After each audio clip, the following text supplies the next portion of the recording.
आता झाली 10 मिनिटं आपण सुरू केली लोकांचा ठीक आहे. सगळ्यात पहिल्या आपण मुद्द्याकडे जाऊयात आणि हे पहिला आपण जो मुद्दा घेतला होता त्या मुद्द्यावर आपण साधारणपणे पहिला आपला प्रश्न आणि सर्वेतला पहिला मुद्दा घेऊया आणि मग ठीक आपण आहे. ही चर्चा अशीच पुढे ठेवूया. सौरभ, डेटा ठीक आहे, सेंटर मधून ठीक आहे. सौरभ तुम्हाला ही माहिती देणार आहे. ठीक आहे. प्रेक्षक सुद्धा आतुरतेने वाट बघतात की या सर्वेमधले प्रश्न नेमके काय आणि त्याबद्दलचं जनमत नेमकं काय. तर पहिला प्रश्न आम्ही विचारला तो महाराष्ट्राच्या सर्वात चर्चित योजनेबद्दल, ज्या योजनेचा परिणाम गेल्या विधानसभा निवडणुकीत दिसला, ज्यावरून राजकीय टीका टिप्पणी देखील झाली. अर्थात प्रश्न होता तो राज्य सरकारच्या लाडकी बहीण योजनेबद्दलचा. या योजनेचा महायुतीला निवडणुकीत फायदा नक्कीच झाला, पण लाभधारकांना झाला का? वर्षभरात त्यांना या योजनेबद्दल कसा फायदा झाला आणि योजनेबद्दल काय वाटतं याबद्दलचा हा प्रश्न आहे. लाडकी बहीण योजनेमुळे महिलांना खरंच मदत झाली आहे का, हा पहिला प्रश्न आम्ही या सर्वेमध्ये विचारलेला आहे आणि त्यासाठी 4 वेगवेगळे पर्याय सुद्धा या सर्वेमध्ये देण्यात आलेले आहेत. प्रश्न आपण परत एकदा पाहूयात. लाडकी बहीण योजनेमुळे महिलांना खरंच मदत झाली आहे का, याबद्दल लाडक्या बहिणींना गेल्या वर्षभरात या योजनेची ज्या पद्धतीने अंमलबजावणी झाली त्याबद्दल नेमकं काय वाटतं, हा प्रश्न आम्ही विचारला आणि त्याबद्दलचे आता 4 पर्याय आपण पाहूया.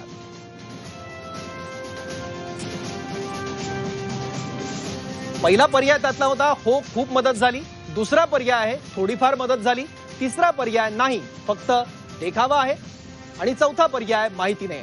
तर हे 4 पर्याय देण्यात आले होते या प्रश्नासाठी. पहिल्या हो, खूप मदत झाली, थोडीफार मदत झाली, नाही हा फक्त दिखावा आहे आणि माहित नाही, असे 4 पर्याय.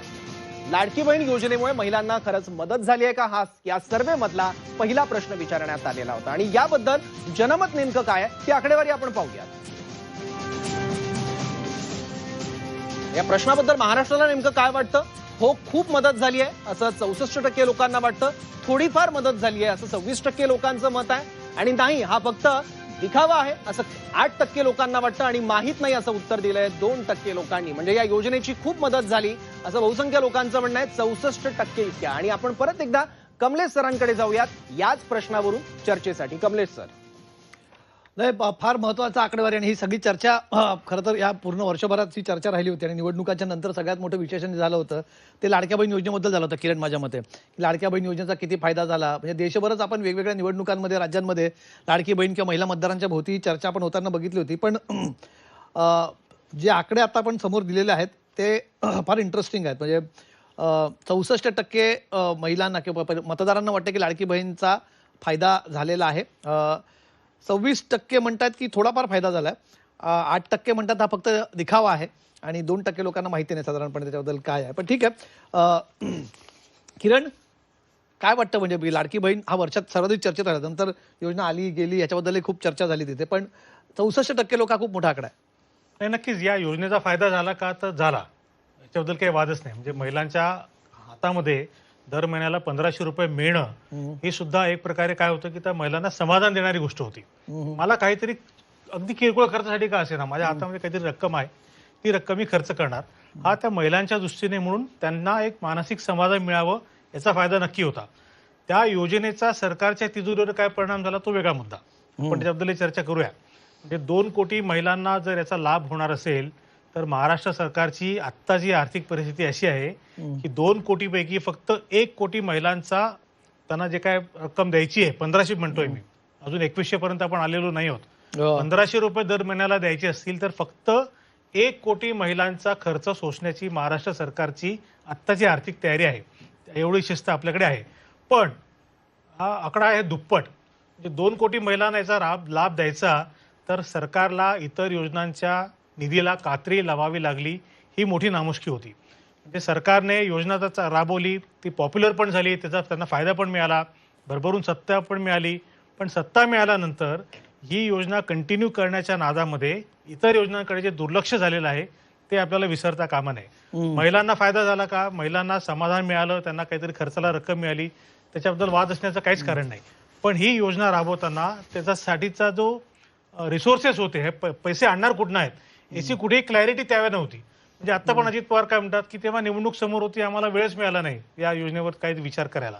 त्यामुळे विचार न करता आणलेली योजना, त्याचा राजकीय फायदा मिळाला, मात्र महाराष्ट्राच्या राज्याला आपल्या तिजोरीवर त्याचा फार मोठा बोजा अजूनही सहन करावा लागतोय. बरोबर, तो दुरुस्त करण्यासाठी काही आता योजना सरकारकडे असेल तर पुढच्या वर्षामध्ये त्याचा फायदा होऊ शकतो. नक्की. आपल्याकडे शशिकांत शिंदे सुद्धा आहेत माझ्या मते जोडले गेलेले आहेत. राष्ट्रवादी काँग्रेस शरदचंद्र पवार पक्षाचे प्रदेशाध्यक्ष आहेत. शशिकांतजी, तुम्हाला वाटतंय हा जो सर्व्हेमध्ये जनतेचं म्हणणं आहे की लाडकी बहीणचा नक्कीच फायदा झाला, म्हणजे तुमच्याही पक्षाच्या तुमच्याही आघाडीच्या खरं तर काही नेत्यांनी म्हटलं होतं की लाडकी बहीणचा झाला फायदा, तुम्हालाही वाटतंय, तुम्ही अग्री करताय सर्व्हे सोबत? पहिल्या प्रथम मी आपल्याला सांगू इच्छितो की राज्यामध्ये आजपर्यंत ज्या निवडणुका होत होत्या त्या विकास आणि महाराष्ट्राच्या विचारावर व्हायच्या. हं. काही राज्यामध्ये सरकारी तिजोरीतून अशा प्रकारच्या योजना आणून मतं मागण्याचे फंडा हा महाराष्ट्रामध्ये सुरू झाला, हे खरं दुर्दैवाचं आहे. मी काय लाडक्या बहिणीच्या योजनेच्या संदर्भातून विरोध करतोय असं नाही, परंतु मी आपल्याला सांगू इच्छितो की लाडक्या बहिणीची योजना आणायची याचा अर्थ मागच्या 5 वर्षामध्ये ह्या सरकारला अपयश आलं असंच दाखवून आलेलं आहे. म्हणून नवीन पद्धत, आता परवाच्या दिवशी तर मुख्यमंत्र्यांनी सांगितलं अजून लखपती दिदी आणतायत ते, म्हणजे मगाशी सांगितल्याप्रमाणे आपल्या सर्व्हेमध्ये जेव्हा तुम्ही लाडक्या बहिणी योजनेच्या संदर्भातून प्रस्ताव जेव्हा आणता, सर्वेक्षण करत होता, त्यावेळेला त्याला एक क्रॉस प्रश्न असा विचारायला पाहिजे होता की या योजना आणल्यामुळे आपल्या इतर लोकांच्या म्हणजे शेतकरी कर्जमाफी वगैरे या सर्व मूलभूत प्रश्नाच्या संदर्भातून सरकारने त्या ठिकाणी न्याय देऊ शकले का? तर काय त्याला तो फार मोठा तत्सम एक प्रश्न आहे शशिकांतजी, पुढे आहे. एक मिनिट माझं पूर्ण होऊ द्या. जी जी जी जी जी. मी लाडक्या बहिणीच्या योजनेच्या संदर्भात मध्ये 36,000 कोटी रुपयाचं बर्डन सरकारवर पडलेलं आहे.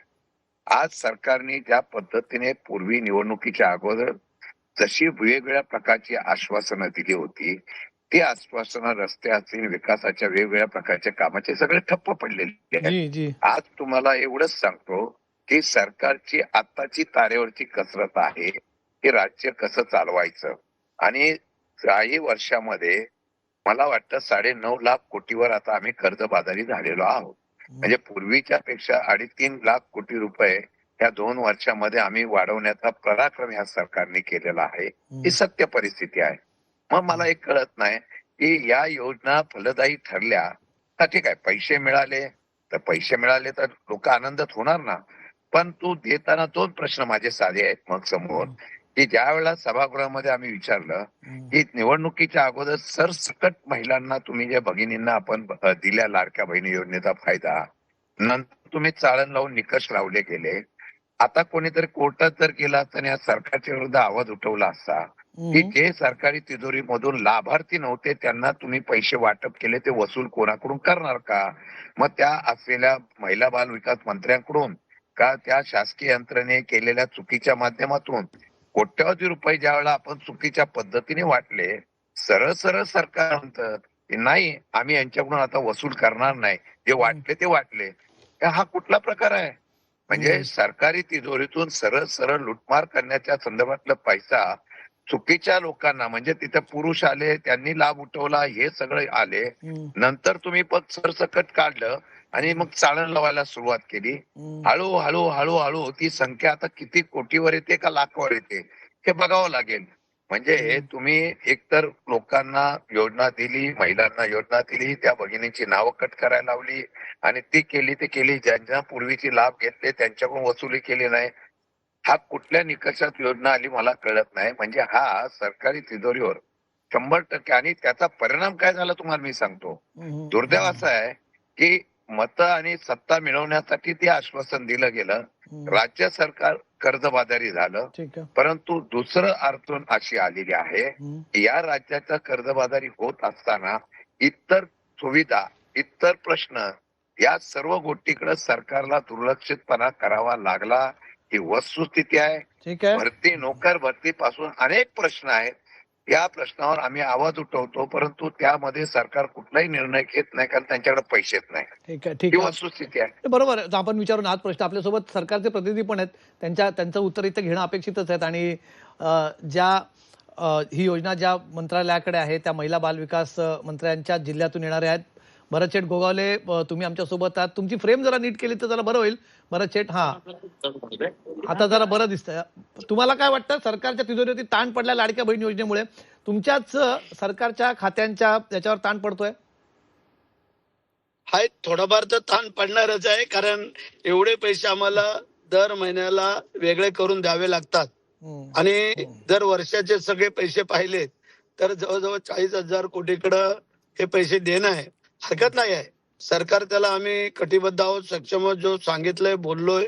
आणि जे आता आमचे त्यावेळेचे तत्कालीन मुख्यमंत्री एकनाथ शिंदे साहेब, आत्ताचे मुख्यमंत्री देवेंद्रजी, अजितदादा या सगळ्यांनी मिळून जे काय ठरवलं आणि ती योजना चालू केली, ती आता चालू आहे. ठीक आहे, काही गोष्टी हे करत असताना काही गोष्टी थोड्याशा सांभाळून घ्याव्या लागतात.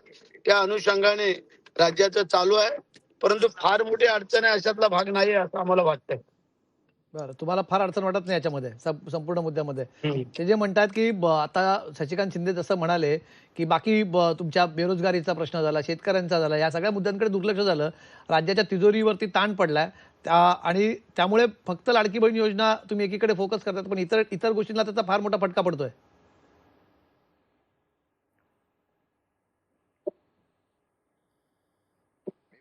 आणि ह्या सगळ्या गोष्टी सांभाळाव्या लागतात, त्याबद्दल काही दुमत नाही आहे. आता शशिकांत शिंदे साहेबांनी जे सांगितलं, बोलले, आता ते विरोधक असल्यामुळे त्यांना ते विरोधाभास भासवण्यासाठी बोलणं गरजेचं आहे. त्याबद्दल काही दुमत नाही आहे. आम्ही सगळ्या बाजू सांभाळून हे सगळं करतोय आणि म्हणूनच राज्य पुढे पुढे चाललेलं आहे, हे आपण पाहिलं. ठीक आहे, शशिकांत शिंदे तुमचं मत, तुम्ही हात वरती करताय. शशिकांत शिंदे, मला एक प्रश्न भारत गोगावले साहेबांना, दोन प्रश्न फक्त विचारायचे आहे. एक प्रश्न म्हणजे त्या महिला बाल कल्याण मंत्री आहेत, त्या भगिनी आहेत, त्या तुमच्या लाडक्या बहिणी आहेत का? एक पहिला प्रश्न. दुसरा प्रश्न, या असलेल्या योजनेचे खरे श्रेय कोण करणार? कोणी ही योजना सुरू केली? एकनाथ शिंदेंनी, देवेंद्र फडणवीसांनी का अजित पवारांनी? याचा थोडा खुलासा करावा, कारण आम्हाला संभ्रम पडलेला आहे. प्रत्येक जण बोलतो की ही योजना मी आणलेली आहे आणि मी बंद पडून देणार नाही. या दोन प्रश्नाचं उत्तर मला गोगोले साहेबांनी द्यावं. गोगावले साहेब, द्याल तुम्ही उत्तर याचं? प्रश्न आमचा आहे, ही योजना एकनाथ शिंदे साहेब मुख्यमंत्री असताना सुरू झालेली हे तुम्हाला सगळं जग जाहीर माहिती आहे. आत्ताचे मुख्यमंत्री देवेंद्र फडणवीस साहेब यांनी जर कुठली नवीन योजना आणली तर ते त्यांचंच नाव घेतलं जाणार. आम्ही ज्या वेळेचे जे मुख्यमंत्री असतात त्या वेळेच्या मुख्यमंत्र्यांचं नाव घेतलं जातं. बाकी जे पोस्टरकडे देवाभाऊचे लागले होते, अजित पवारांचे लागले होते, तुमचे लागले होते. प्रश्न असा आहे शशिकांत भाऊ की त्यावेळेचे जे मुख्यमंत्री होते त्यांचंच नाव घेतलं जाईल. आताच्या मुख्यमंत्र्यांनी जर काय नवीन योजना दुसरी आणली तर त्यांचं नाव दिलं जाईल. हे काय आपल्याला सर्व प्राप्त आहे. तुम्ही एवढ्या वर्षाचे राजकीय लोक आहात आणि तुम्हीच आम्हाला कोड्यामध्ये विचारताय. तुम्हाला कल्पना आहे की एकनाथ शिंदे साहेबांनी ही योजना राबवली. मी तुमची बाजू घेतोय उलट, कारण मला ते पोस्टरवर लाडकी बहीण म्हणून आहे ना, देवाभाऊ वगैरे सगळे दिसत होते. हे योजना देवाभाऊनी आणली, ही योजना अजित पवारांनी आणली, म्हणून मी तुम्हाला न्याय मिळावा म्हणून विचारलं. शशी भाऊ, प्रश्न असा आहे, ज्या वेळेचे मुख्यमंत्री असतात त्यांच्या खात्यावरती ती नोंद केली जाते की बाबा कोणी आणली, तर बाबा अमुक मुख्यमंत्री होते त्या काळात आलेली योजना आहे, त्यांचंच नाव घेतलं जाईल. आता जर कुठली नवीन योजना आणली तर मग देवाभाऊंचं नाव घेतलं जाईल. ते थोडे आम्ही शिंदे साहेबांचं बोलणार आहोत. बरं, ठीक आहे. मला प्रवीण दरेकरांचं मत जाणून घ्यायचं. प्रवीण दरेकर सुद्धा आपल्यासोबत जोडले गेलेले आहेत. प्रवीण भाऊ, तुम्हाला ही सगळी तुम्ही चर्चा ऐकत असाल. आपला सगळ्यात पहिला प्रश्न आजच्या सर्व्हेमधला होता की लाडकी बहीण योजनेचा किती फायदा झाला. 64% जनतेने या सर्व्हेमध्ये सांगितलं की हो फायदा झाला आणि त्यात बाकी पण मतं त्याच्यामध्ये आली होती. त्याच्यावरनं चर्चा सुरू आहे. शशिकांत शिंदे, राष्ट्रवादी काँग्रेस पक्ष, शरदचंद्र पवार गटाचे ते प्रदेशाध्यक्ष आहेत. त्यांचं म्हणणं आहे की योजना आली ठीक आहे सुरुवातीला निवडणुकांच्या आधी, पण त्याच्याने राज्याच्या इतर योजनांवरती, तिजोरीवरती खूप मोठा भार पडला. नाही, मला वाटतं आमचे मित्र शशिकांत शिंदे एक गोष्ट कबूल करतायत की लाडकी या योजनेचा फायदा या ठिकाणी महाराष्ट्रातल्या लाडक्या बहिणींना झाला. आता शिंदे साहेब, आपण माझे मित्र आहात, आपण आमच्या श्रेयवादाच्या लढाईत खतपाणी घालून काहीच उपयोग होणार नाही. आम्ही सगळे एक आहोत, एक राहणार आहोत. प्रश्न लाडक्या बहिणींच्या योजनेचा कितपत उपयोग झाला, लाडक्या बहिणींचा उपयोग किती झाला, मी तर म्हणेन हे सरकार जे दिलंय ते आमच्या लाडक्या बहिणींनीच दिलंय. आता माझा शिंदे साहेबांना सवाल आहे की तिजोरीवर ताण आल्याचा आपण बोलता, इतर योजनांवर परिणाम झाला. खरं आहे, इतर योजनांवरही विकासाचा निश्चितच परिणाम झाला. तथापि या लाडक्या बहिणींचे पैसे सुद्धा उद्योग व्यवसायामध्ये यावेत, अर्थव्यवस्थेत, यासाठी राज्याचे मुख्यमंत्री देवेंद्र फडणवीस साहेबांनी या महिलांना उद्योग व्यवसायासाठी बिनव्याजी कर्ज द्यावं हे मुंबईत आम्ही सुरू केलंय, ज्याची अंमलबजावणी आम्ही राज्यभर करणार आहोत. म्हणजे हे जर लाडक्या बहिणींचे 1,500 रुपये छोट्या छोट्या व्यवसायात त्यांनी गुंतवणूक केली तर अर्थव्यवस्थेत आल्यावर राज्याच्या तिजोरीला सुद्धा स्ट्रेंथन करण्यासाठी याचा उपयोग त्या ठिकाणी होणार आहे. आणि त्याच्यामुळं मला वाटतं की तिजोरीवर ताण पडला तरी आपल्या राज्याची आर्थिक कुवत क्षमता प्रचंड आहे. कुठल्याही योजना आपण बघाल, ज्या काही योजना प्रायोरिटीच्या आहेत त्या आपण सुरूच ठेवल्यात, पण कधी कधी काही योजना थोड्या लेट सुरू झाल्या तरी चालतील, अशा योजना पुढे जातील. परंतु इन्फ्रास्ट्रक्चर असेल, शेतकऱ्यांच्या गरजा असेल, सर्वसामान्य गरीब माणसांसाठी ज्या जे काही आहे त्या सगळ्या योजना निर्विघ्नपणे त्या ठिकाणी सुरू असल्याचं आपल्याला महाराष्ट्रात पाहायला मिळेल.